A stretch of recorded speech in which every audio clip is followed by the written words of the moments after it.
Good evening, everyone, from Tortugas Mountain Observatory. I'm going to start out tonight by introducing our hosts. We have with us, as usual, the intrepid Zach Edwards. Hello. Zach is the person who, if you have questions during the program, in your chat window, direct the questions to him.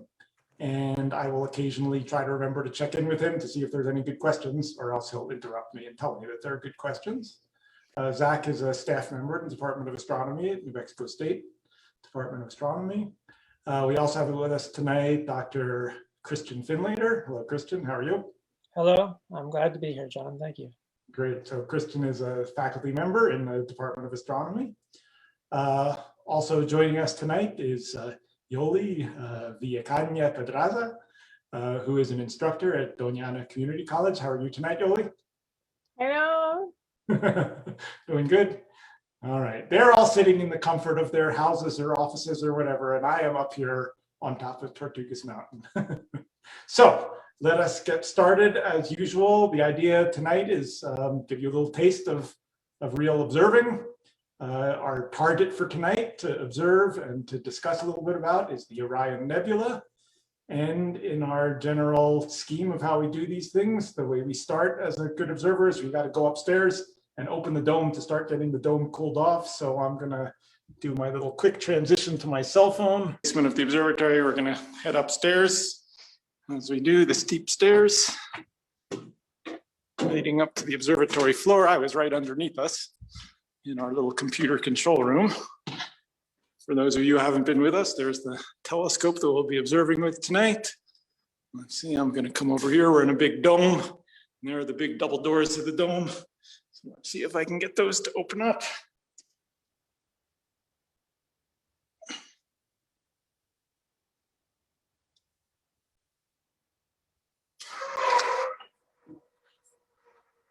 There you go.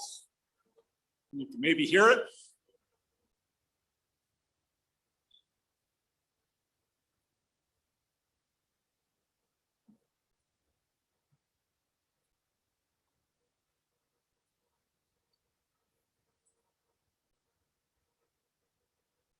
We're starting a little later than we usually do tonight, so it's actually dark outside. Let's see just a little bit of preview of what we're observing with in this telescope.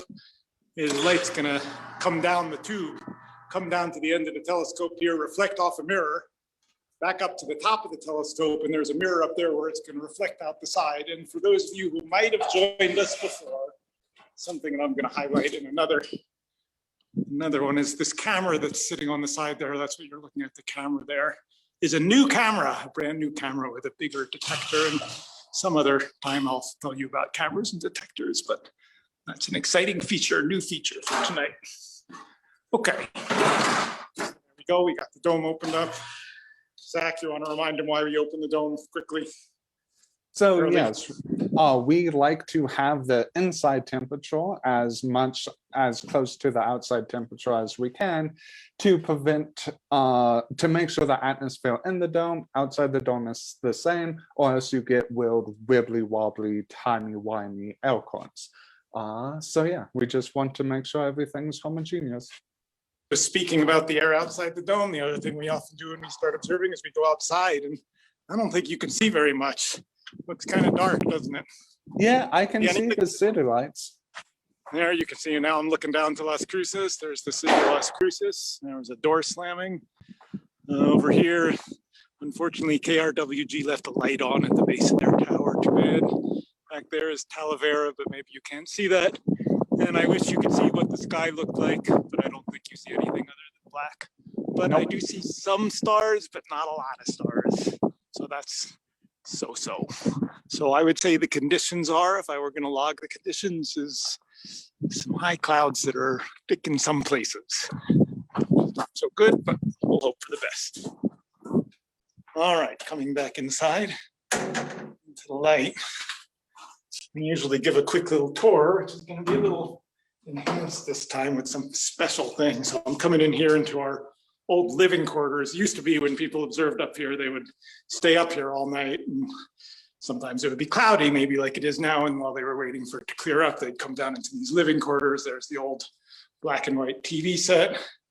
And I'm carrying my cell phone.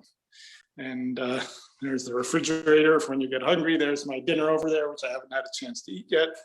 There used to be a bed over there. Anyhow, but I'm converting this into a laboratory workshop because I actually wanted to start off tonight by giving a little physics demo that's related to the Orion Nebula. So this is very tricky, and I practiced it for a few minutes earlier, and we'll have to see whether it works. And what we're going to talk about here is we're going to talk a little bit about the nature of light. And in particular, we're going to talk that there's a lot of different varieties of light, which our eye sees as different colors of light, and different kinds of sources, like astronomical light sources, put off different characters of the relative amount of light at different colors. And so I'm going to try to demonstrate a little bit about that and what goes on in the Orion Nebula with an instrument called a spectrograph, which is this triangular looking thing that you're looking at. Zach, you'll tell me if you can't see anything, right? Everything's good. And I'm going to start off by turning on a light bulb over here. I think you can see the light bulb, and now I have to point my spectrograph at the light bulb, which I think I'm doing. And so now here's the tricky part. This spectrograph, whoa, whoa, whoa, whoa. I almost left the meeting there. I'm going to put my cell phone up to the eyepiece here. There it comes up to the eyepiece. All right, and maybe you can see a white light, but over to the right of it, you can see a rainbow. Yep, we can see that rainbow. Okay, so what this spectrograph is doing is it has a little thing inside of it, which is called a diffraction grating, which splits up the light into its constituent colors and sends each color out into a different direction. And that's what we're seeing. That white light is actually composed of almost equal amounts of all the different colors, and that's what we're seeing. But not everything looks like that. I'm going to switch out my light bulb here.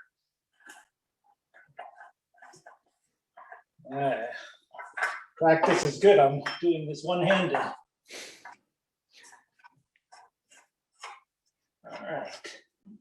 So what I've stuck in there is a red light bulb. Can you see the red light bulb? We can, yes, sir. All right, I'm going to point my spectrograph at it. This one's a little bit faint. I wanted a brighter one, but all right. Can you see now there's the kind of reddish band over on the right? So what the red light bulb is, it has a piece of red glass in there, and it basically blocks out all the other colors and lets the red through, but you see all the different shades of red. But that's a very different character of light than what we're going to see when we look at ionized gas in between stars, which is what the Orion Nebula is. So what we're going to actually be looking at tonight is actually mostly going to be helium gas. And I actually happen to have a tube here. Can you see that tube? It's filled with not helium, hydrogen gas. Why did I say helium? Hydrogen gas. But if I turn off my light, my tube of hydrogen gas, which I'm holding in front of you, you can't see it, can you? It's pretty black, right? Nope, can't see it. It doesn't glow. It doesn't glow all by itself. Hopefully I can find my light switch. But what we're going to do, I'm not going to start off with hydrogen gas. I'm going to start off with another tube here. This is a tube that has a different kind of gas called neon in it. And I'm going to make that gas hot by running an electric current through it. That's not quite what happens in the Orion Nebula. In the Orion Nebula, there's some hot stars that heat the gas up, and Christian's going to tell you a little bit more about that later. But there's now a neon gas when it's heated up. You probably recognize that because you probably heard about neon lights. And that kind of looks like a neon light because it is a neon light. But if you look at the spectrum of a neon light, so here I'm going to pull it up there. How's that, Zach? Good or Looks bad? pretty good. We can see the lines. Okay, so you see that it's red, but it's not red in the same way that the red light was red. It's red because there's lots of distinct shades of red, but not all shades of red are filled in. Like Zach said, it looks like there's lines. And in fact, that's what astronomers call them. They call them spectral lines because they take light from astronomical objects and they run them through a spectrograph. And this is what they see. We don't have a spectrograph on our telescope, so we're not going to see that. But I wanted to finally get to the hydrogen. All right, so now I'm putting my hydrogen gas in there and heating it up. And you notice right away that it's a different color than the neon gas. And so there's a hint that actually different kinds of gases glow in different colors. And in fact, there's a lot more information in that when you look at them through a spectrograph. And by looking at the light from astronomical objects, we can actually learn something about what they're made of because of that property of light. So let me see if I can get my hydrogen light. All right, here's the good one. Come up to the eyepiece. Okay, missed. Where is it? Oh, had it for a second. Has a different character of the light that it produces. You could see several distinct lines. Maybe you could see one line that's kind of red, one line that's kind of cyan colored, and one line that's kind of purple colored. All right, good. So anyhow, it turns out in this lamp, it sort of looks like the blue one is brighter, but usually when you look in the sky at astronomical objects that are heated, that red line is the brightest line that you can see. And in fact, we have a filter on our telescope tonight that isolates out that one red line of hydrogen. It's called the hydrogen alpha line. So store that in mind for getting ready to look at the Orion Nebula. Thus concludes my quick physics demo. Anyone have any questions? We have not gotten any questions so far, but this is a good chance to remind everyone that if you have any questions during the night, please feel free to send them to me. The last two nights we've gotten very good, the last two public nights we've gotten very good questions. So please feel free. Christian, what do you think about that demo? That sounded really useful because the hydrogen alpha line is one of the most important lines from the Orion Nebula, but it's also one of the most important lines for many other kinds of astronomical objects, which I'll also be mentioning in my little science talk at the end. We did get one question, is someone was asking what specific line of hydrogen did we see? Was it the 21 centimeter line, or do you know the specifics by chance? If you're asking about which line it is, the name of the red line that we were looking at through the spectrograph that John showed us was the hydrogen alpha line. If you speak quantum mechanics, then we as physicists, we call that the n=3 to n=2 transition of neutral hydrogen, but it's okay if you don't understand what that means. It's just one of the brightest lines from the neutral hydrogen atom. The name of it is hydrogen alpha. The 21 centimeter line, which it sounds like someone knows about, is another super important line in astronomy, but 21 centimeters refers to the wavelength of the line. Each color of light has an associated wavelength, and the 21 centimeter line, the wavelength is 21 centimeters. But 21 centimeters is not a kind of light that our eyes can see. In fact, it's a kind of light that in a funny kind of way we call radio waves, because radio waves are actually a kind of light. So that's what the 21 centimeter is. This is the H alpha line, which is a bright line in the optical. Okay, good. So there we go. If you wanted to see the 21 centimeter line with your eyes would have to be bigger than 21 centimeters across. Okay, so we got ready to observe. We opened the dome. We checked the conditions. Unfortunately, they're not great, but we're going to hope that they get a little bit better. So here's Orion. This is what we're going to look at. You see these three stars here, these two stars surrounded by these four stars around it. And so these three stars are called Orion's belt.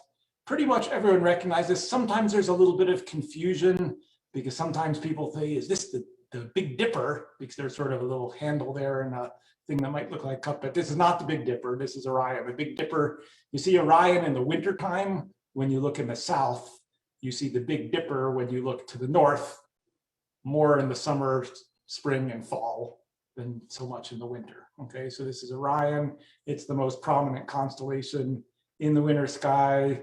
If you haven't gone out and seen it, you should go out and take a look right when we're done here and say, hey, that's my friend Orion up there.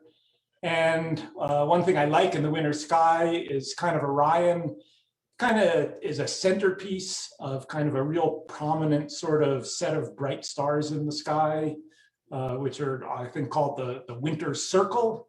It's kind of this circle of stars that are labeled here in yellow. So there's Orion's belt there. And if you go up from Orion's belt, this star up here is a star maybe you've heard of. It's a star called Betelgeuse.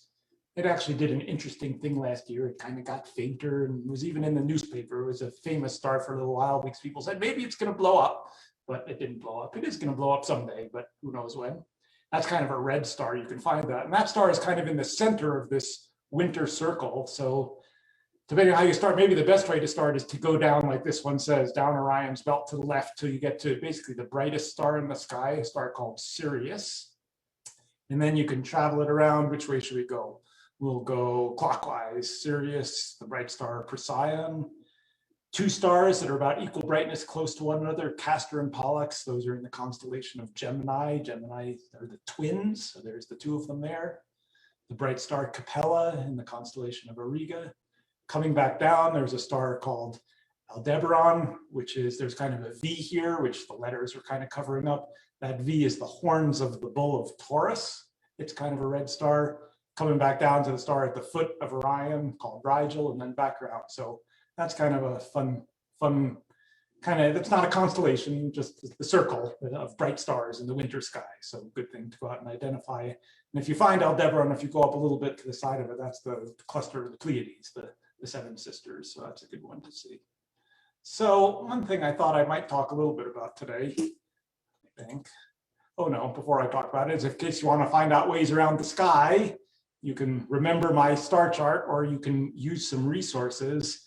Like there are some good apps for your phone where you can get an app. These I think are all free apps, and you can point it up at the sky. This is a picture that I took on my phone a few hours ago that shows there's Orion. Oh, I forgot to point out the Orion Nebula. The thing we're going to look at is down there in what's called the Sword of Orion. And then you just point your phone at the direction of it and tells you what the stars are, and you can find anything pretty easily. So with modern technology, things are pretty easy. One of our famous alumni, who happens to be the executive director of the American Astronomical Society, reminded me that I should tell everyone about Sky and Telescope, which is a magazine which is run by the American Astronomical Society, or managed by it, or managed independently, but under the auspices of the American Astronomical Society. They have a website, great website. As a matter of fact, I went to their website today. There's an article about one of the stars in Orion's belt, Alnitak or Alnilam, I forget which one. Anyhow, so that's a great resource. It's also a magazine that you can subscribe to if you're interested. And then if you want to go outside at night and don't have a phone, you can print things like star charts. Here's a star chart for this month that tells you there's the winter circle in there, and you can find Orion and all sorts of other things if you want. So those are all resources I think it's good to be familiar with, because we should all appreciate the dark skies where we live. You go out at night, Kristen? I tend to do my star viewing about 5 o'clock in the morning when I go running. Oh, that's good. How about you, Yoli? Are you a night sky watcher? Yes, sometimes when the weather is nice, yes, I go outside. All right. How about you, Zach? Yes, I specifically like trying to catch ISS, the International Space Station. I love trying to catch its pass-bys. I haven't done that in quite a few weeks, but always love it. So I'm always kind of curious on astronomers, whether, astronomers are no longer people that necessarily spend all their time outside at night or even behind a telescope at night looking at stars. And I'm not even sure how many astronomers, what fraction of astronomers are actually really even familiar with the sky. So let me find out. Zach, do you know your constellations? That's something you know? Occasionally. I know Orion for sure. All right, that's good. How about you, Kristen? I think there are about 88 of them. I think I know 7 or 8. All right, so you know something. So when you go outside any time of year, do you go, hey, I feel comfortable because I recognize something in the sky? Or I always recognize something if they're not clouds, and there are not usually in Las Cruces. And Orion is circumpolar, so if you're out at the right time of the night, you can see it any time of the year. Orion is not circumpolar, Christian. All right, shows you what I know. How about you, Yoli? Do you know constellations? Yes, most of them, yes. Also with my students in the field trip that we have every semester, I observe and also I teach the constellation to the students. And when I was a kid, I have in the top of my room, I have all the constellation and I memorize all of them. And then, yes, most of them, yes, but of course for the south hemisphere, not all of them. When I was in Chile, it was hard to identify them. But yes, usually yes, I most of them yes. I think you win the prize. That's great. No, I think it's great, you know, to go outside and be able to feel comfortable, you know, get some comfort. So it's an interesting thing about constellations in classes, because when I started teaching intro astronomy, you know, I said, is constellations part of astronomy? You know, is constellations part of science, or constellations just sort of patterns of stars in the sky? I mean, constellations are things that are groupings of stars that are not actually together in space. They're just seen in the same direction when viewed from Earth. So in that respect, they're not really an astronomical thing. But if you say astronomy is part of the science of people going out and looking at the sky, it's what people see in the sky. So I think I used to be a little more of a hardliner. It's like, no, constellations are not astronomy. You shouldn't teach constellations in a class. And now I actually think, no, I mean, it's people's connection to the sky. It's people's connections to astronomy. I think it's good to talk about constellations, but there is a little tricky thing about constellations, which is you might hear, you know, these constellations, I've given them some names, and then you might say, well, what do those constellations represent? And so here's little depictions that I got from a lovely book. Well, I guess you can't see my book because I'm sharing the screen. It's a book called New Patterns in the Sky, Myths and Legends of the Stars. And this person, who is Dutch, I believe, researched, you know, of course, different people see different things in the sky, and there are these patterns of stars, and saying, hey, is that a person? is kind of a leap, right? But different cultures have kind of put different pictures to these patterns of sky. And Orion, you know, the classic Orion, the name Orion comes from the Greco-Roman culture, right? And the story of Orion is Orion represents a hunter. And so there's supposed to be the body, you know, the belt and the body, and the hunter has a sword, and there's the sword up there. And the story, the Greco-Roman story of Orion is Orion was a big hunter, and the picture of in the sky, he's hunting. Lepus is a rabbit down at his feet, and he's got two hunting dogs, Canis Major and Canis Minor, on two different sides of them. And that's kind of the story. There's actually a lot more of the story. It turns out that, I was just reading this today, Orion was a big, giant, powerful person, and he kind of boasted, I think, once that he could kill all the living creatures on Earth. Not very nice, really. And the goddess of the Earth got kind of ticked off at that sentiment and sent a scorpion to poison Orion, which the scorpion successfully did, and Orion was put up in the sky. And in fact, there is a constellation, Scorpion, on the other side of the sky. But then just to show how crazy these stories go, there's a doctor up in the sky that kind of brought him back to life. And so when the scorpion goes away, Orion comes up the other time of year, and vice versa. Anyhow, it's some story. But different cultures, of course, see different things in the sky and have different stories about them. It seems like in Orion, a lot of cultures see a person. So here's Osiris, the Egyptian god of light. So the Egyptians, what the Egyptians saw. Here's the Chinese saw San, the supreme commander. Then there's other stuff like how you would see these dotted lines are not actually in the sky, only stars are in the sky. Some little guys with some birds around it. This is from Peruvian tribe. What else do we have here? This one, oh, there's Osiris. This one, Brazil, a caiman, kind of like a little crocodile-like animal, or a turtle. Different cultures see that. Here's a bunch more. So different people see different things in the sky. So certainly the association of the constellations with some figures, you know, is very much a cultural thing, and different cultures, of course, see different things. But everyone sees the same stars. So saying, hey, that's my friend up there, the friend of three straight stars in a line and 4 stars around it, you know, that's a cross-cultural thing. So anyway, I thought that was a little bit interesting. Okay, hopefully you guys were interested in hearing a little bit about constellations. Let's get to our telescope here and hope the weather's cleared up. So we're looking tonight through this Tortugas Mountain Observatory telescope. There's a picture of the telescope. It was built about 50 years ago. Astronomers characterize a telescope by the diameter of the mirror because that determines how much light they can collect. And this is a 24-inch telescope, which is kind of big for what most people have practical experience with, but kind of small compared to today's research telescopes. Maybe I have that on the next slide. It was built to study planets mostly, and did that for several decades. It's been used for a few things since then. And in the last 10 years, then it's kind of stopped being used in the mid-90s and sat around for a while. And I've always thought, hey, this is a great resource for the community because people in Las Cruces can actually just look up and see this on top of Tortugas A Mountain. And so we've gotten it refurbished and we've modernized it so that it can be operated by computer, even remotely.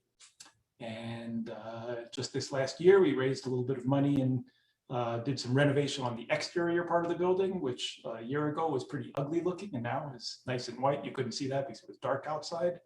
And it's great because there's just more and more people climbing up this mountain all the time. Very popular recreation site. And if you like having a little hike, you can hike up Tortugas Mountain. It takes me about half an hour or so to hike up, maybe 45 minutes. Several different ways you can come up and down. So I encourage you to come up and visit. All right. Oh, here's my little telescope. Here's the telescope, how it works. Light comes in, hits the mirror at the bottom, comes back up, hits a diagonal mirror and goes out the side. And that's where we have our camera. And then this is supposed to show sort of the scale of our 24-inch telescope compared to the big telescopes of the world and the big telescopes of the future. A 24-inch telescope isn't even represented on this chart. I think the smallest one that's represented on this chart is a 40-inch telescope, that little circle there. NMSU stopped using this telescope up here largely when an observatory was constructed up in the Sacramento Mountains at Apache Point in a consortium of universities of which NMSU is a member. And the telescope up there, the biggest telescope there is a 3.5 meter diameter telescope, and that's represented by this circle. So that's the telescope that many people in the department use. And even that telescope, which was large 30 years ago, is now getting dwarfed by some bigger and bigger telescopes. Kind of nearby to us in West Texas, the Hobby Eberly telescope is a telescope that has a mirror that's effectively almost 12 meters across or 11 meters across, but it's made up of lots of little mirrors. There are some telescopes in Hawaii called the Keck telescopes, which somehow didn't make it in this circle, that are about that big.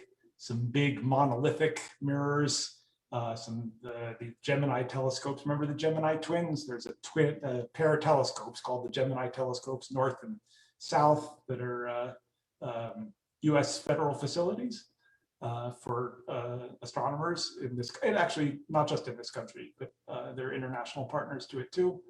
One in Hawaii and one in, there's only one of the other ones, there it is, in Chile. Another 8-meter telescope in Hawaii, anyhow. And then telescopes in the future, we're trying to get even bigger. This one is partly under construction, 30-meter telescope.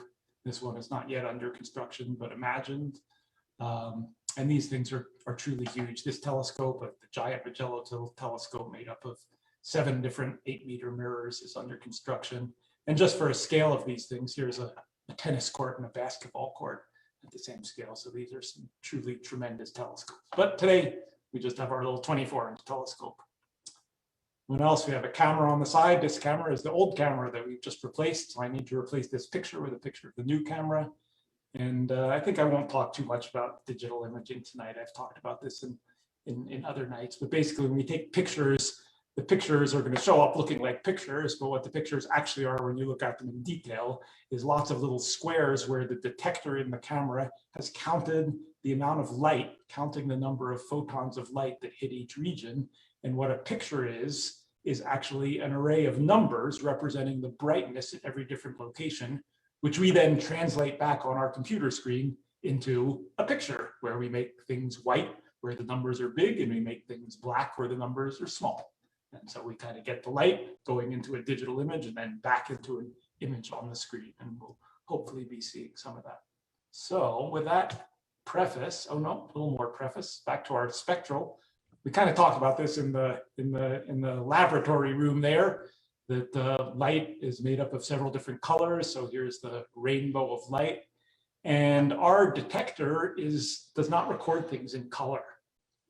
Instead, the way we measure color and the way most astronomers measure color is we take a series of pictures with a piece of colored glass, or what's called a filter, in front of each picture, where these things here represent the different colored filters. We might take a picture with a piece of blue glass in front of it, let the blue light through, then another one with green glass and let the green light through, yellow and red and let those through, and then we can put them all back together to make a color picture. That's also a subject for another future open house, but not tonight.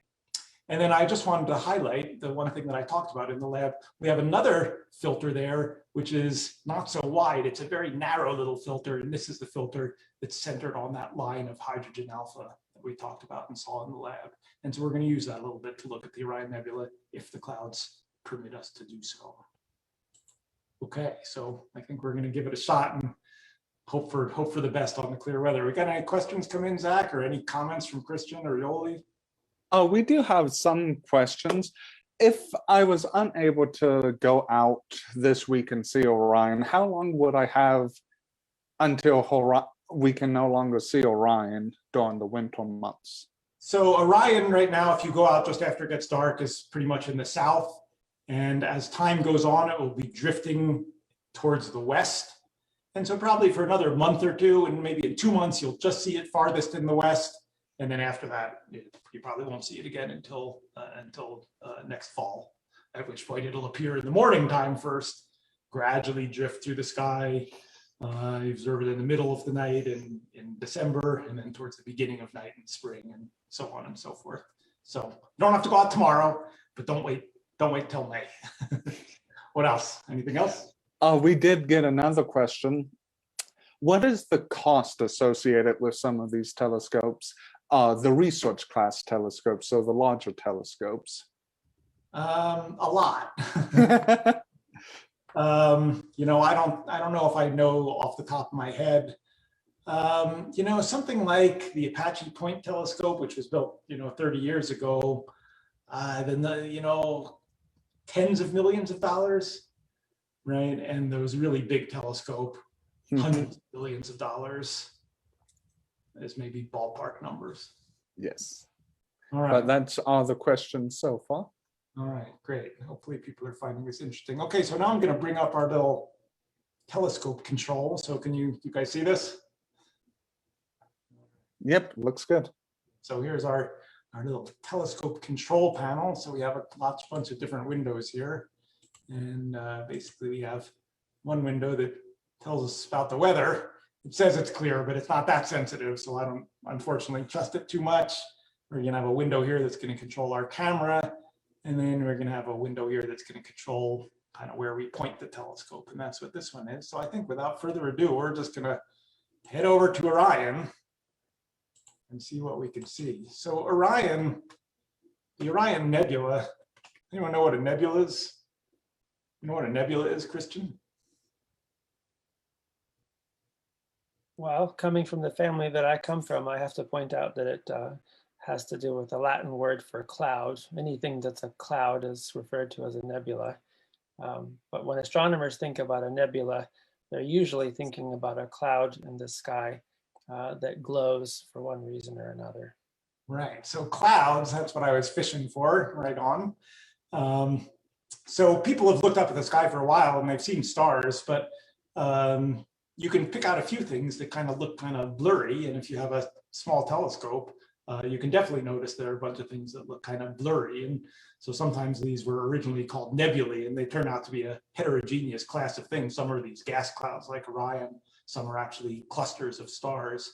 So anyhow, a few hundred years ago, a guy named Claude Messier cataloged a bunch of these things in what's called the Messier catalog. And that was just a preface to say, I'm going to shoot us at M42, which stands for Messier 42, which happens to be the Orion Nebula. I'm going to hit go to, and we have a webcam upstairs, and I have little lights on it, so you can actually see the dome turning around, and the telescope is heading over to Orion. Wait, we have light pointing at a telescope that's trying to get light. Why doesn't that interfere with us, John? Yes, normally that is not something that we like. We put telescopes in dark places, right? So we don't usually like to take pictures with the lights on, but it turns out this is kind of a cool web camera in that it has some little built-in lights in it, but the lights produce light in near infrared light that our eyes don't actually see very well. So actually, if I went upstairs right now, it would look dark to me, but to the camera, it looks bright. And its detector is sensitive to this near infrared light. So as long as we're taking pictures that aren't a near infrared light, it's actually dark out there. So we kind of get the best of both possible worlds. We can watch the telescope move and stuff like that, and even with the lights on, and we could still take pictures. So we're going to start off by taking a picture in red light. So I'm going to come over here to my camera control, and this thing SDSSR is a code name for a red filter. And so I get to choose what filter I'm going to look at, and I get to choose how long the exposure is going to be. And nebulae are a little bit on the faint side, not like planets, which we observed a couple months ago, where we could take an exposure of just half a second or a second and it would be good. Here we need to observe for longer, but the Orion Nebula is pretty bright, so we don't get people too bored. Let's go with the 30-second exposure. So we'll start a 30-second exposure. I realized there's actually something how are we doing time-wise? I'm doing okay. I'm gonna make you have a little suspense for a second, because what I realized we didn't do, which we normally do at the beginning of the night, is focus the telescope. Normally, I observed a couple nights ago and I had it focused then, but it's really warm outside, and so the focus changes a fair amount with temperature. So I actually think I'm gonna move the telescope to a different part of the sky and do a little focus run. This should be pretty quick. And while you do that, I'll just mention, I've been getting a few chats about light pollution. I know we've mentioned this before, but it's always just a good thing to mention, is that light pollution always messes up an astronomer, and we would love not to have lights. Thankfully, being top of a mountain, we kind of get above a little bit of the Las Cruces light pollution, but the more lights you have, the more difficult it becomes. I think about the astronomers that might be making measurements at the Tortugas Mountain Observatory, or even farther away, whenever I turn off the lights in front of my house at night. It's very important to me to make sure they're off before I go to bed, to help my colleagues out. Mm-hmm. I remember at my undergrad university, we had an observatory that was kind of in the middle of downtown, and it gets difficult to observe stars when you're in the middle of a downtown with a lot of light pollution. However, there's one star you can always look at, which is the sun, and that's what that observatory did to kind of combat that light pollution. But you can still get pretty good pictures. But yes, light pollution, not our friend. So Las Cruces does have some lighting ordinances, which are sometimes enforced and sometimes less well enforced. But if you see people with bright lights and it's something you care about, in a nice way, telling them, hey, the night sky is a resource to us. Is there any way you could point your lights downward? It's always a good thing to do. So what we're doing here is this, I'm using a fancy automated program to go find a star in the sky, and it's going to take a picture of it. Maybe we'll see this here. And first it found it's a smart telescope. It figured out where it was at. And now it's going to go to a star and it's going to take a picture, and it's going to move the camera back and forth a little bit. And maybe we'll see some in and out of focus images. And hopefully, if it all works well, it'll end up focusing it for us pretty fast and efficiently. So let's see if we can see anything here.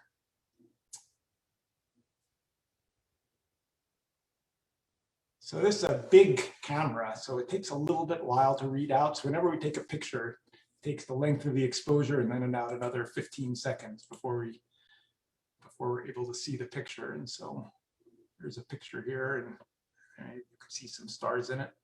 Let's see what it's doing, whether it's finding any. It's going to try to find a star and hone in and take just a little close-up on it. There's the little close-up, and let's see if I can blow this up a little bit. All right, so there's a picture of a star. That one actually looks pretty close to focus. It might take some that are a little bit further out of focus, but it's just fiddling around, adjusting the focus each time, and it's going to figure out which one looks the best and say, okay, that's where it's at, and it'll set the focuser at that position, and we'll be in as good a focus as we can. John, why is it that you can't just focus at one time and be done with focusing it and never have to focus it again? Well, it's because the telescope is made of material. A lot of it is metal, and metal expands and contracts as the temperature changes. So when we're doing things with light, things are pretty precise, and that camera has to be in the right place to kind of even a fraction of a millimeter. And so even though it's not like the telescope blows up and our 24-inch turns into a 3-meter telescope, just expands, it contracts a tiny little bit. But that's what we have to account for every night and focus it. Let's see, I guess it's still going. You can see it now gotten a little out of focus. It's a little more blurrier.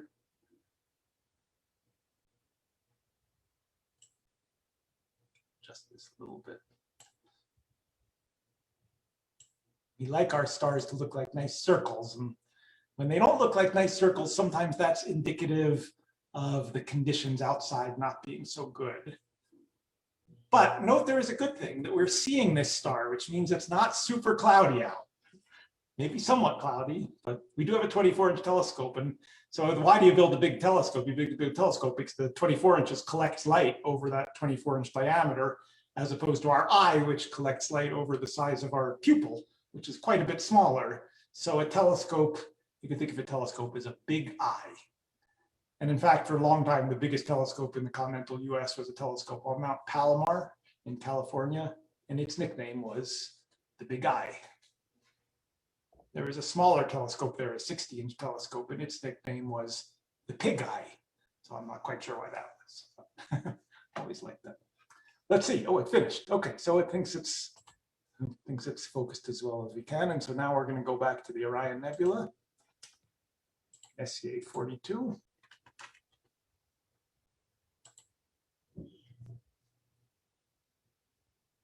And let's see, it should be pretty close.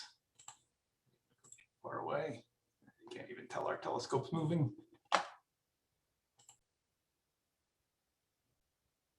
Oh, maybe we're there.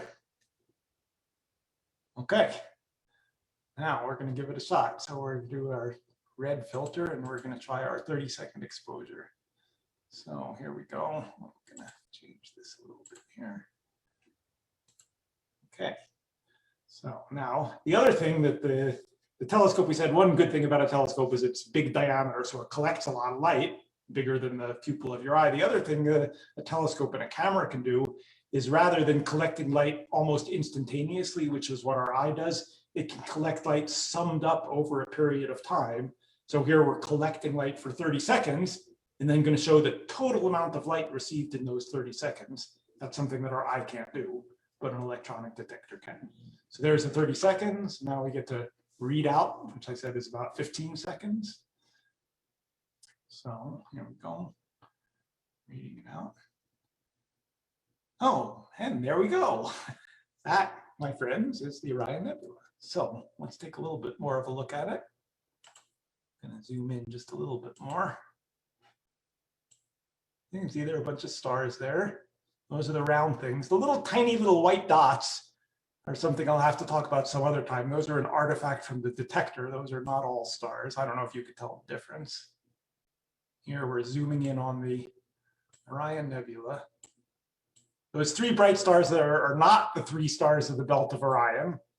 This is looking at a much smaller region in the sword of Orion where you can see stars, but you see this big nebula thing that looks like a cloud.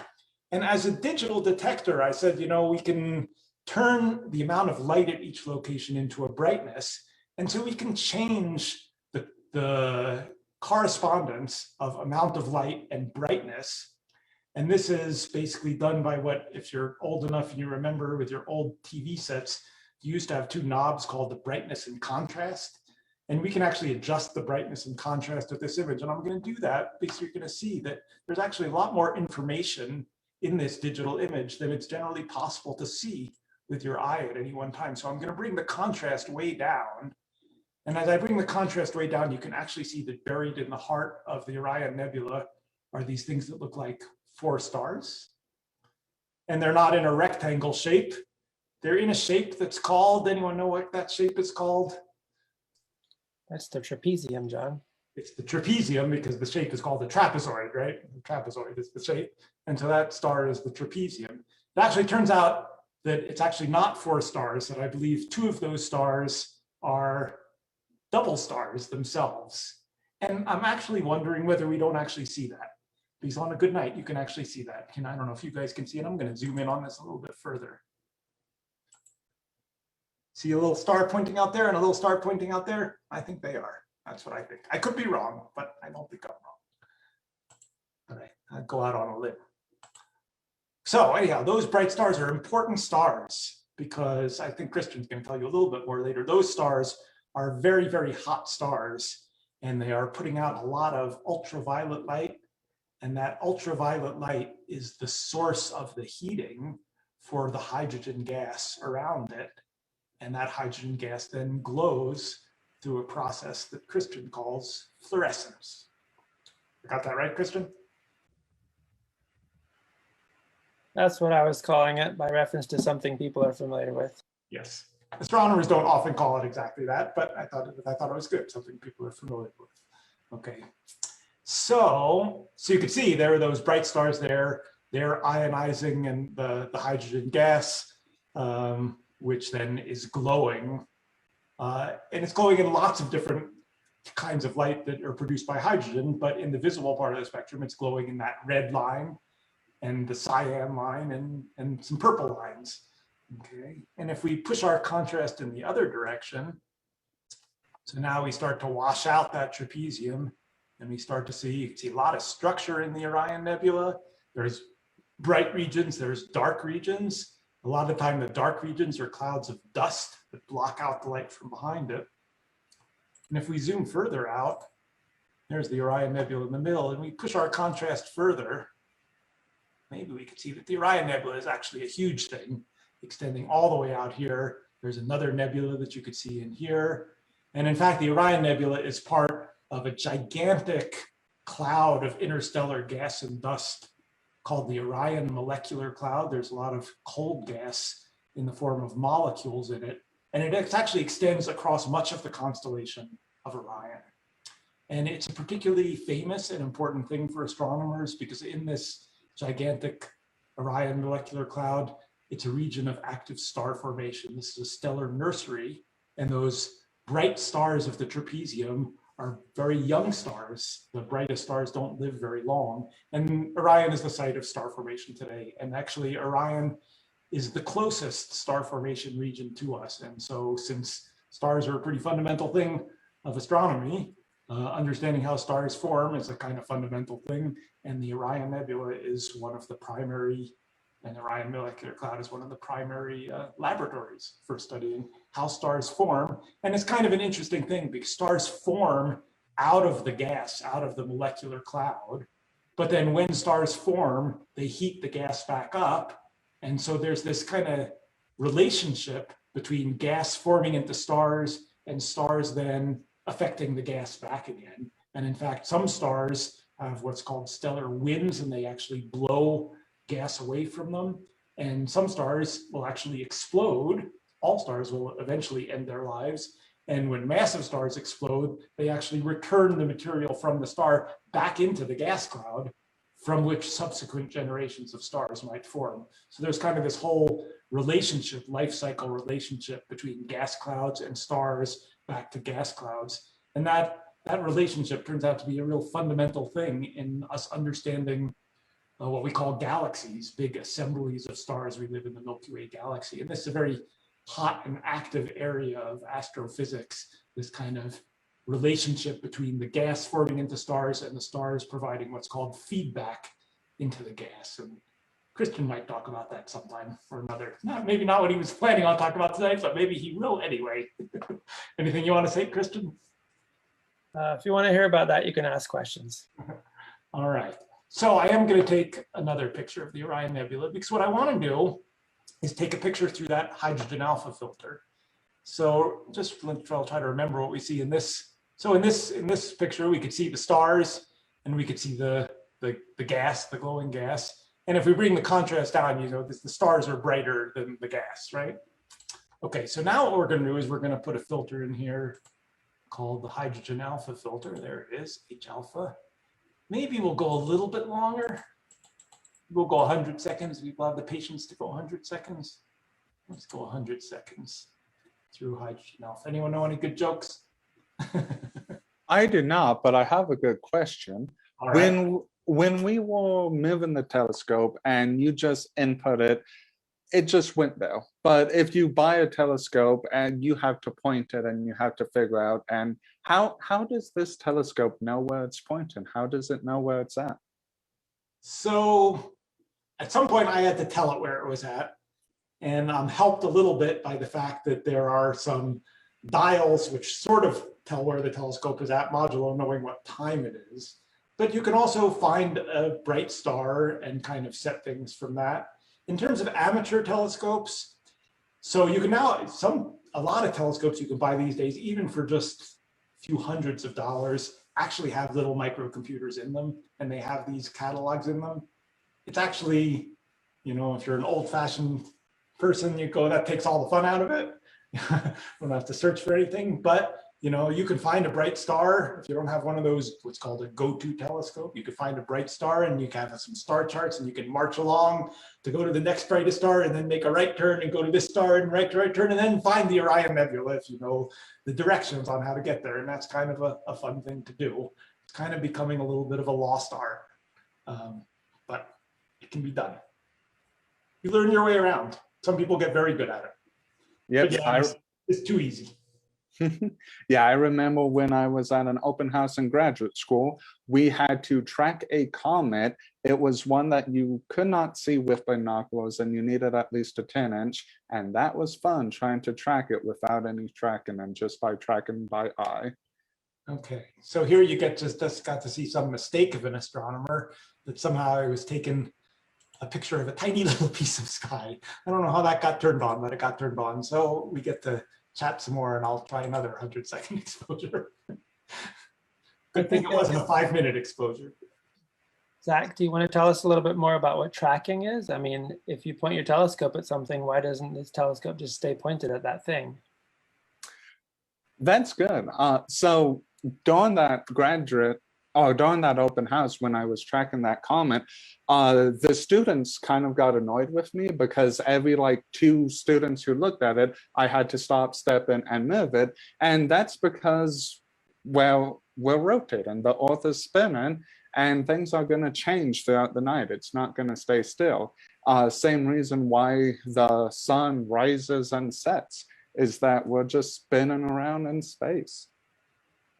Right, so stars move across the sky just like the sun moves across the sky. So a telescope like this telescope not only didn't know where to point, it actually is moving very slowly to exactly compensate against the Earth's rotation. So the Orion Nebula stays in the field of view. And again, telescopes for a few $100s will do, you can get telescopes to do that. That's kind of the first step if you want to buy a telescope. Do you want to buy a telescope that tracks against the Earth's rotation, or do you want to buy one that doesn't track? If you buy one that doesn't track, you point it at something and you watch it, and in a few minutes, the stars or nebula will drift. And you'll have to move the telescope over a little bit. So.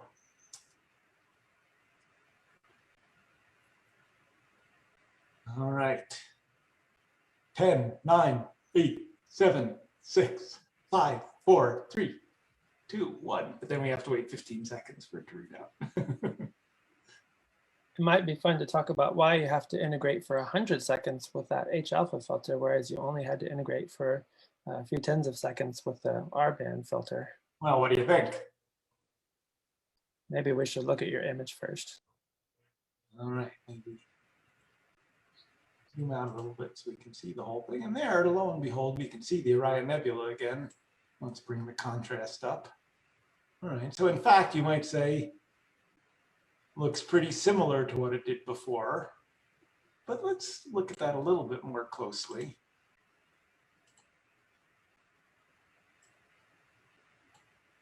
Zoom in here and trying to find it. There we go.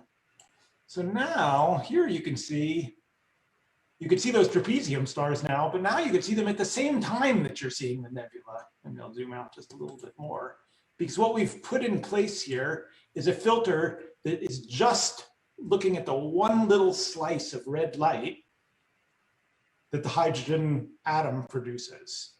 So for the gas, all of the light pretty much is coming out in that hydrogen alpha line. So before we had a filter that was wider that had all sorts of shades of red in it. And now we have a filter that only has one tiny little sliver of a shade of red in it. But for the gas, it doesn't matter because the gas is all producing light in that little sliver. But the stars are like my white light bulb or my red light bulb in the other room. They're producing light at a whole bunch of different colors. So when we use a narrower filter, they're much fainter.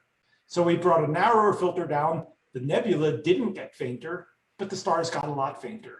And so this is kind of the poor man's cheap spectroscopy, is we can take a picture just looking at hydrogen alpha light. We can take a picture looking at all of red light. And we can tell something about the spectra, the different components of different colors of light that different objects are producing. And so that's kind of what I was trying to demonstrate here. So, and in fact, if you look, if we zoom further out, in fact, you don't see so many stars in this picture. You pretty much just see the nebula because all the stars just got a bunch fainter and the nebula stayed about the same brightness.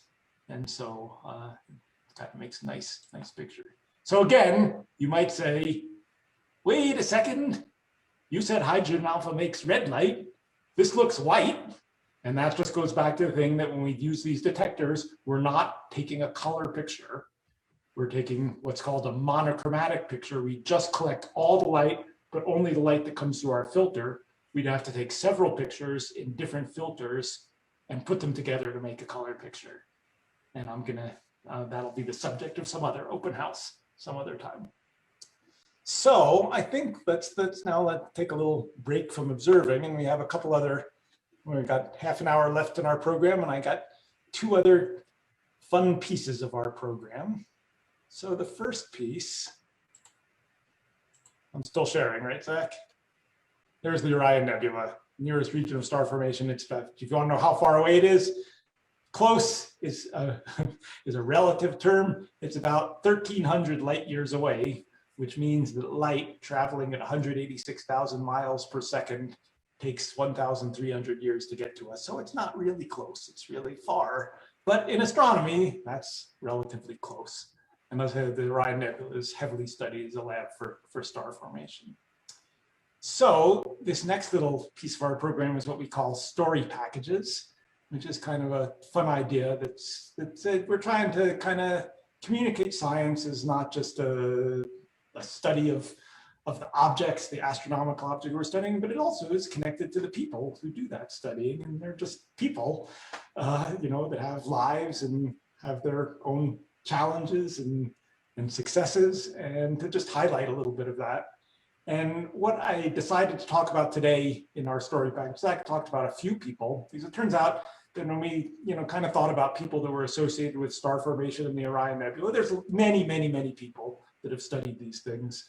But a few names came up that turned out to all be astronomers that worked in Mexico, or were Mexican. Two of them were Mexican. One ended up working most of her career in Mexico.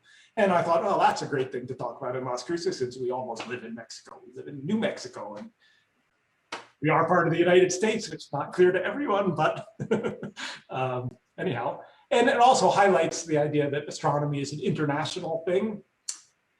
So much so, and this is going to come up when we talk about one of these people, there's actually an international organization of astronomers called the International Astronomical Union, the IAU, that in fact one of our Mexican astronomers was president of. You know, it's not an American thing, it's not a European thing, it's not a Chinese thing. There's astronomers in all these different countries, and an ever increasing amount of collaboration between different countries.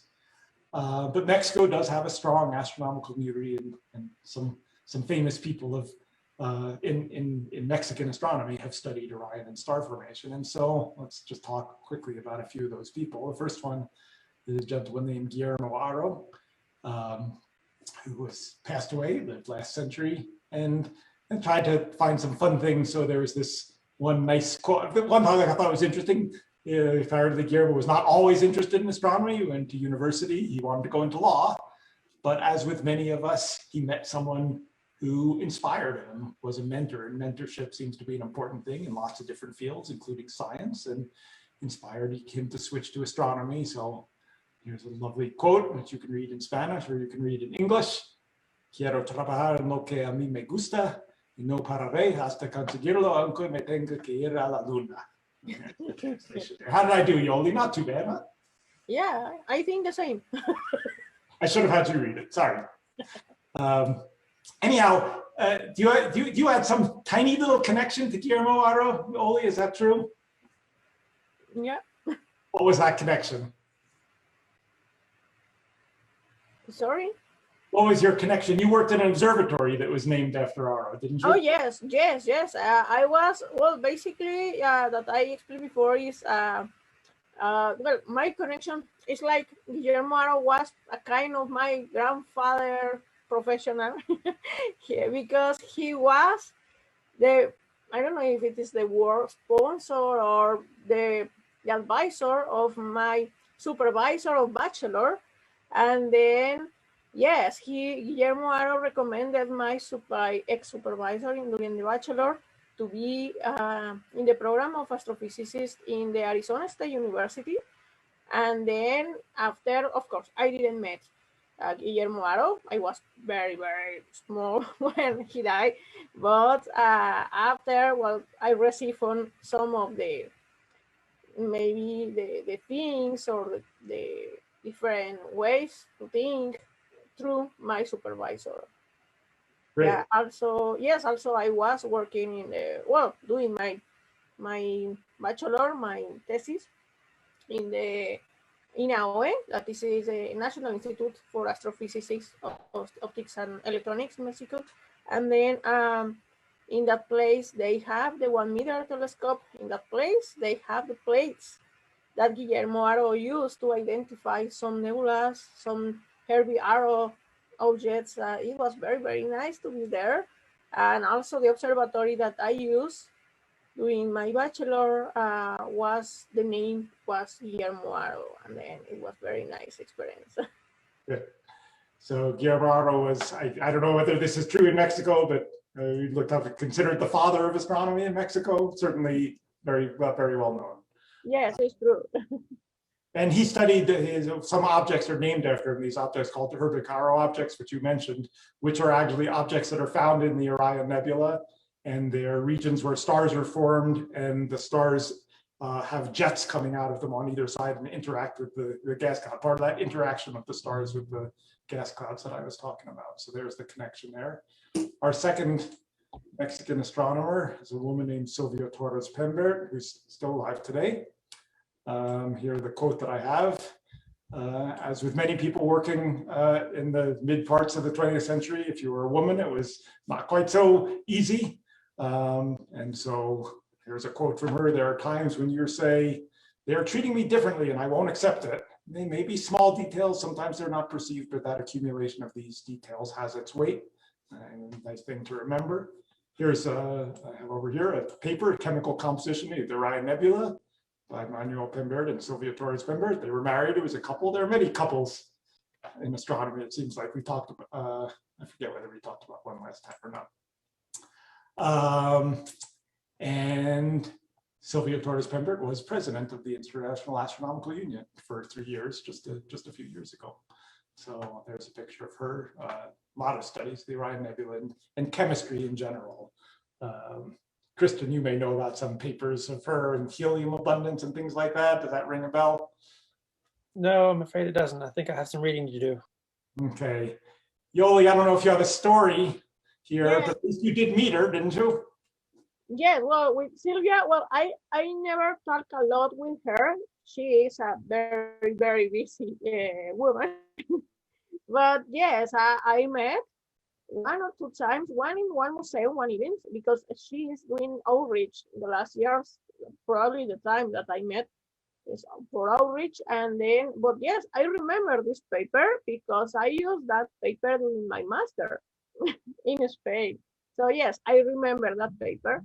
And then, yes, she was president of the IAU, and now is advisor. I am part of the group of the IAU, and she's advisor. And then, well, I know that one of my friends was student from Sylvia, but yes, I never talked a lot with her. Okay, and now our third and final person here is a woman named, I'm not sure if I have the pronunciation right. How would you pronounce this, Jolie? Paris Business. Paris Bismuth. Again, an astronomer from the previous generation. Nice quote here: "One person most influential in establishing Mexico's importance in astronomical education and research." Her connection with the Orion Nebula is maybe a little bit more pushing it. She apparently studied star clusters. Orion is a star cluster, but she cataloged very many star clusters, many of which were in the southern hemisphere, which is not Orion. Orion is visible from both northern and southern hemispheres. Apparently, she introduced a technique of observing called Fabry-Perot interferometry, which aims to study things that produce light in emission lines, to velocities of nebular, that's nebulae in H2, that's like that hydrogen, that's what that H2 stands for. So that's the same sort of stuff we were looking at. And this is a picture that you can't see very much of. It's a tiny little picture that Yoli sent me, and Paris is right in the middle there. And so what's your story here, Yoli? Yeah, well, I was a lucky woman to meet her in life, because just I was in my first meeting, my first scientific meeting. I was 16 years old. I was in high school, but I was invited by another astronomer to this meeting, the LARIM, the Latino American Regional Meeting of the IAU in '98. So I was in the meeting, and Paris was like my grandmother in that meeting. You know, she said, "Oh, come on, I will take care of you," because I was alone. I went with my mother, but my mother was not physically in the meeting. My mother was in the hotel, but Paris was taking care of me, part of that meeting. And then, yes, I was a lucky woman. Paris, this meeting was the last meeting for Paris business. The next year, she died. So yes, I don't know. I can. And then she told me that she was sure that I will be in that time that I will be a astrophysicist like her. And now I am astrophysicist. She's like I don't know, prophecy. And then yes, it was very nice. And also during the time that I was observing in the observatory, in the Guillermo Observatory, and also I was doing some observations. My other supervisor, my external supervisor from INAOE, he prepared a lot of proposals to observe in the telescope, and then the daughter of Paris Smith participate in that proposal. She is Elsa. And then yes, of course, I met Elsa a lot of times. Yeah. Cool, that's great. I love hearing about the personal connections. Yes, it was very nice. And it sounded like she was inspirational to you, and that's how a lot of us got involved in astronomy, and how people get involved in a lot of different things is through the people connection and the inspiration. My inspiration. Okay, well, that concludes our story packages segment, and I think we're going to now close out the program with a little science discussion led by Christian. Do you want to show some slides, Christian? Is that what you're planning on doing? I'd be happy to, yeah. Do you need to not? Okay, let me go ahead and share my screen here. I've got a couple of slides prepared. All right, I just wanted to talk a little bit about the Orion Nebula and what's really going on there, at least as far as astronomers understand right now. They're still studying it. There might be about 100 new papers, astronomical papers published every year about the Orion Nebula. We're always learning new things and asking new questions. But this is just an overview of some of what's going on there. I like to think of the Orion Nebula as a laboratory for light. Basically anything that can happen to light or that light can do, it happens in the Orion Nebula. So you can learn a lot from looking at it. One thing is that light can do is it can be made. As John was mentioning earlier, it can be made especially by massive bright stars. It can be scattered by dust. It can be absorbed and re-emitted. Now here, scattering means just what happens with a mirror. Absorbing and getting re-emitted means the energy gets taken in by a piece of matter and then gets released again in some other form. Light can also be blocked. Anytime you've looked at a shadow, you've seen that happening. all these things happen in the Orion Nebula, and all these processes are studied and used by astronomers at New Mexico State University on some level. So we can talk about some of the things that make light here. All the things here make light. Fireworks make light. If you happen to be able to see the world the way a rattlesnake can see the world, then you would see that anything that's alive glows in infrared light, which John was mentioning earlier. It's believed to be one of the reasons why rattlesnakes can hunt very well. This is actually an image of a star called Antares, made using a technique called interferometry. So there's more than one star that we can actually see the surface of, at least a little bit. So this is a very bright star that's probably going to blow up at some point too, and astronomers can look at the light from it. In the Orion Nebula, as John was mentioning, the source of most of the light is a very small number of very massive stars. These are the trapezium stars here that John was mentioning. There are over 2,000 other stars in various stages of evolution, but it's the massive bright ones that dominate their light. These are all more than about 15 times as massive as the sun, so they're all going to blow up in supernovae at some point. And so right now they're in the business of producing lots and lots of light and making really beautiful nebula for us. The stars come in lots of different sizes here. Our sun here is sort of a normal star, but there are stars that are much less massive. These are called red dwarfs. The stars also get much bigger here. The atmosphere, the biggest star that's known, is a couple hundred times as big as the sun here, is this blue thing called R136A1. Although the massive ones are very rare by number, it's much, much less than 1% of all stars that get to be this massive. They release so much energy that they're totally dominant in terms of resculpting the environments of galaxies in the universe. But there are a lot of things that we don't know about those massive stars. In fact, we could write down a lot more things that we don't know than things that we do know about them. So one thing that astronomers are interested in New Mexico State University is the process that John was mentioning. When really massive stars, like the stars in the trapezium, blow up, they release new heavy elements into the universe that didn't exist before that star had formed. And one of the elements that they release a lot of is carbon. And we have a graduate student at New Mexico State University who's been documenting how much carbon there is in the universe, starting when the universe was just about 2 billion years old, all the way forwards until around the time that the sun formed, by looking at clouds of intergalactic carbon. So that's all something that's been put there by massive stars, like the ones we're looking at. We have another graduate student who's interested in something that John alluded to as well. It turns out that massive stars are almost never alone. They tend to have partners that they orbit around in sort of like a cosmic do-si-do all the time. And it turns out that just as two people that live together have an impact on each other, two stars that live together also have an impact on each other. The way in which they impact each other is something astronomers are only starting to understand. We have a graduate student at NMSU who has submitted a paper to an international publication. In fact, just got back a very positive referee report today, in which she studies what happens to the universe if you incorporate these extra processes associated with binary evolution into stars. Very interesting. The next process I want to talk about is scattering. Scattering happens anytime you look in the mirror after you've finished taking your shower and you're brushing your teeth or whatever. But scattering happens off of just about any surface. If you've got dust or gas in the air, light will oftentimes try and scatter off of that. Here is a picture of some spotlights scattering off of just dust that's in the air. These are called crepuscular rays. Anytime you've seen the starlight sneaking through gaps in the clouds, you see these rays. That's just sunlight glancing off of mostly dust in the Earth's atmosphere. And astronomers find that light scatters off of dust elsewhere in the universe too. And it turns out the blue light scatters much more easily off of interstellar dust than red light does. And that's the reason why sunsets are red, for example. So you can see that if you have a very, very souped up, enhanced color enhanced image of the Orion Nebula here. This is the Orion Nebula here. This is M42. This is the region that John was looking at.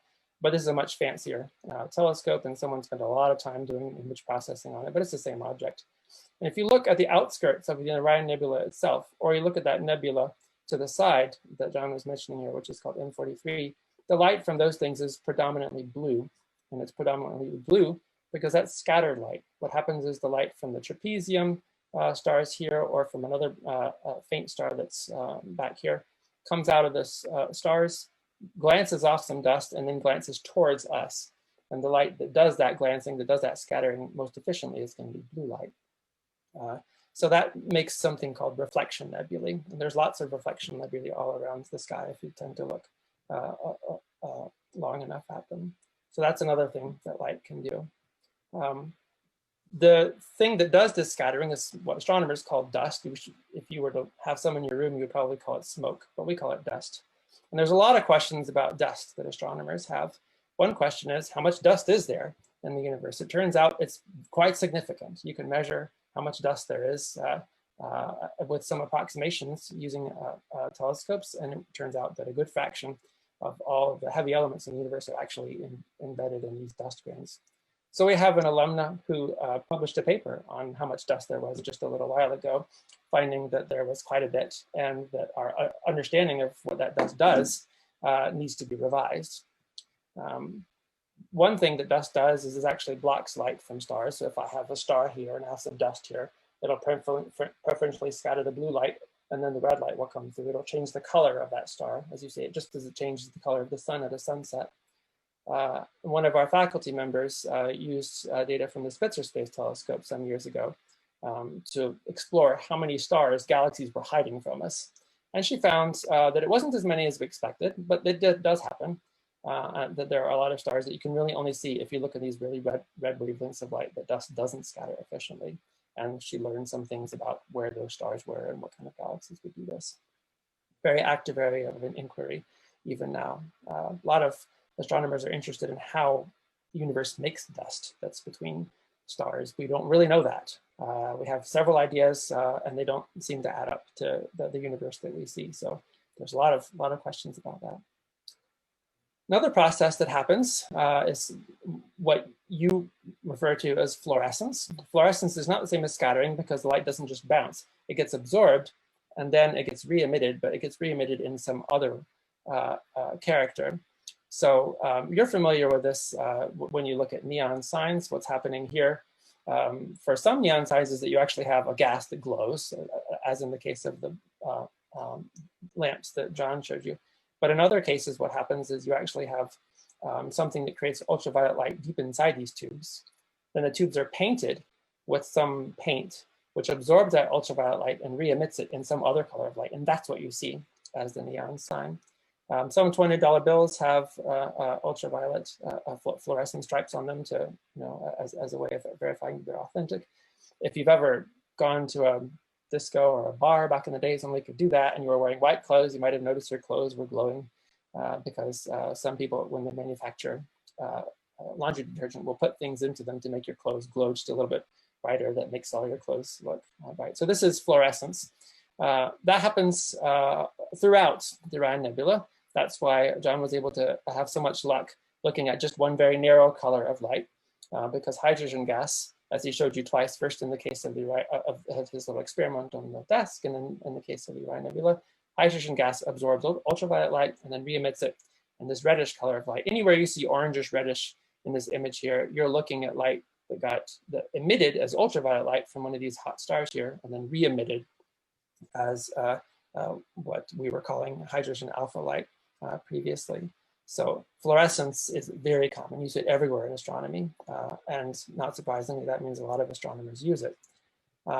Here's an example of fluorescence on the sun. Again, this is the same color of light. This is hydrogen alpha, happens to be at this wavelength here, which is basically red. This is a phenomenon called an Ellerman bomb, which is a mysterious magnetic explosion that happens on the sun every so often. And one of our faculty members happened to catch one of these happening. This is a photograph of the surface of the sun before this thing went off. And then a little bit later, there you can see the bright spot there. And then you can see another bright spot here. And by the time you get to here, it's gone. So this is a very explosive event happening on the surface of the sun, which is particularly conspicuous in this one fluorescent color of light. Around other galaxies that you see fluorescence too. So that was fluorescence happening in a very, what I as a galaxy person would consider to be a very small space on the surface of the sun. But other galaxies have clouds of gas around them, which will be hundreds of thousands of light years across, and the whole cloud of gas is glowing through fluorescence. Here, you have an image of a place where a whole bunch of galaxies are forming. This will be 100,000 light years or 200,000 light years across this image here. And in the very center, there is believed to be a black hole. And black holes are not black. They grow by sucking in gas. And when the gas gets sucked in, it gets hot, it glows, it makes lots of ultraviolet light. That ultraviolet light goes out and makes other gas glow through fluorescence. In this case, this is all glowing hydrogen. It's glowing through a different color of light than hydrogen alpha. This one is called Lyman alpha, but the process is very similar. It absorbs one color of ultraviolet light, re-emits it in another color of ultraviolet light. And we have a graduate student named Kelly Sanderson who's using this re-emitted fluorescent light in order to study how it is that the gas got there and what it's doing, what its future is going to be, and what impact this central glowing monster is having on the gas that's around it. So there's another process that happens in the Orion Nebula, but astronomers see it and use it all over the place. And the last process that I wanted to mention is something that you're all familiar with if you've gone out on a sunny day, which you have if you live in Las Cruces, which is shadows. Anytime you've got some thick foreground medium in front of a background medium, the foreground medium can block some of the light. So here, this is a region called M43, which is the smaller nebula off to the side of M42, which is what John was showing you earlier on, but you did see M43 if you don't remember it. Here, what's happening is there's these thick clouds of dusty gas that are between the telescope and the background clouds of gas, which are glowing in hydrogen alpha. So here, the evolution of the light is really quite interesting. It starts out as ultraviolet, it comes out into the cloud, gets absorbed by hydrogen, gets re-emitted as hydrogen alpha, gets blocked by this foreground dust here. And actually, if we were able to look at this in an infrared camera, such as the one that John was using to look at the telescope earlier, we would see this foreground cloud will be glowing in infrared because the light gets processed into infrared as well. So wherever there's light, there are shadows, and astronomers can study shadows like these to learn about the background or about the foreground. One kind of shadow that a lot of astronomers in New Mexico State like to look at is something called an intergalactic absorption line. Here, what you'll have is a very, very bright background source called a quasar, which produces an enormous amount of light. But if you spread that light out in great detail using a spectrograph, similar to the one John showed you, you'll find that in very discrete colors of light, there's light that's missing in very, very discrete colors of light. There's normal amount of light, normal level, then some light missing, and so forth. Those places where light is missing are the opposite of the emission lines that you were seeing through John's spectrograph. They're called absorption lines. They're places where gas has cast a shadow, a very clear shadow, but it's a shadow that you can only see if you can look for it in a very particular color of light. In this case, these shadows here are caused by carbon gas. You're not used to carbon gas, but it's all over the place if you're outside the galaxy. And astronomers can study that carbon gas to learn how much there is and learn about how it got there. And this is a paper in which NMSU professor Joe Burchett tried to guess or tried to work out which of these galaxies was responsible for the clouds of carbon that made those carbon shadows here. And he worked very hard at it and came up with a very convincing guess. But there are several astronomers at NMSU, including myself, who like to think about these shadows, these intergalactic shadows that get cast by clouds of gas, intergalactic clouds of gas. So in summary, light can be made, it can be scattered, it can be absorbed and re-emitted, and it can be blocked entirely. And all these things happen in the Orion Nebula. Cool. Thanks, Christian. All right. Well, let's see. We can see whether people generate any questions while people come up with those questions and chat them to Zach. I did get a couple suggestions. One which was to use the full screen and show a bigger picture. That was, of course, a brilliant suggestion that I should have thought of. Anyhow, there's a little bit bigger picture of our Orion Nebula, M42, and there's the M43 that Christian was just showing. This is the same picture that Christian just showed, but taken with our telescope, not that stinking Hubble Space Telescope. And again, you can look at it and we can change the contrast. Oops, sorry about that. To see way down into the heart of the Orion Nebula and the trapezium, and then way out to the full scale. And we'll do this some other time with color. Oh, there. Oh, I had a good one. Good contrast there. So that was there. Whew. It's really all over the place. So that was a good comment I got on that. Another comment or question that I got, I was noticing, oh wait, there's our friends of Tortugas Mountain. If I zip back through this stuff, is where is the Orion Nebula? So in the constellation of Orion, there's the belt, and then this is what's called the sword of Orion, and the Orion Nebula is right in there in that sword of Orion. And so you can see that in binoculars, definitely you can see it. Maybe even with naked eye, you can almost see it. Mostly probably see the blur you see in your naked eye is probably a set of stars in there. But that would be the place to look if you wanted to look for the Orion Nebula. So before we finish out, any more questions come up, Zach? I just sent you one. Someone is asking if you can repeat the names and authors of the book about constellation legends. They are interested in that. I can. It's called The New Patterns in the Sky, Myths and Legends of the Stars by Julius D.W. Stahl, S-T-A-A-L. It was published in 1988. What else? One question that we got is that this is really cool and some people want to be involved further. Is there any astronomical society or clubs that someone could start getting involved in Las Cruces? There is. It's called the Astronomical Society of Las Cruces. And you should be able to find them and make contact with them. And if not, feel free to send us an email and we can get you into contact with them. And we will try to continue holding these open houses, maybe something like monthly. You might say, oh, how come we didn't get to look at a lot more things? And that's because we're parceling it out parsimoniously, just a little bit at a time, one object, one thing at a time. Other questions come in.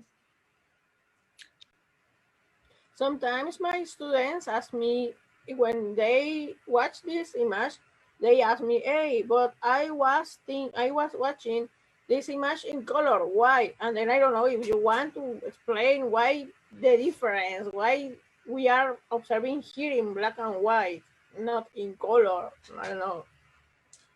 Well, again, I think it'll be the subject for some other open house, but basically a color picture is kind of doing the same thing that we would do, but it does it all at the same time. It's taking pictures in 3 different colors at the same time. But if we did that, we would, you don't get something for nothing. You like lose a little bit of spatial resolution or to some other piece of information. So we would take them explicitly separately and combine them after the fact.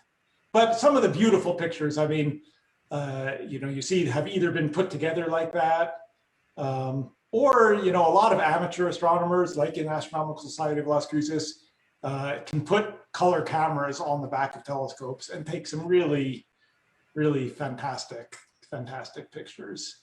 And so that's a fun thing to get into. Anything else? We're at our 8:30 time, so it's a good time to wrap it up. But any other final questions, Zach? One last question. Someone asked that they're interested in astronomy, but they noticed NMSU doesn't have an undergraduate in astronomy. So how might they be able to get in a career of astronomy or a graduate program in astronomy without doing an undergraduate specifically in astronomy? Yeah, so it's not that uncommon. There are many schools that do have astronomy majors, but there are also many that do not. And when NMSU has a graduate program in astronomy, but not an undergraduate major. And many of the students we accept, not all of them have astronomy majors. Typically, what is astronomy? Astronomy is a great science. It's kind of a crossroad science is how I like to think of it. It involves physics, chemistry, in some areas of astronomy, geology, all tied together by the language of mathematics. And so majors in any of those subjects, typically people who don't major in astronomy, not all, but typically they end up being physics majors, a lot of physics background. So that's kind of the most common thing. At NMSU, we offer a bunch of undergraduate astronomy classes. A lot of are at the introductory level, but we do offer a 2-semester sequence of upper level classes, and we offer an astronomy minor. So if the person asking is an NMSU student, they should get in touch with us and learn about the astronomy minor. Sounds good. Thank you. That should be it for the questions. Okay, well, it was a pleasure. I would like to thank Zach and Christian and Yoli for joining us tonight. And everyone else, remember, go out and look at the sky, find Orion. Hopefully it's not cloudy outside. And I will make my way down the mountain, and we will see you on the flip side.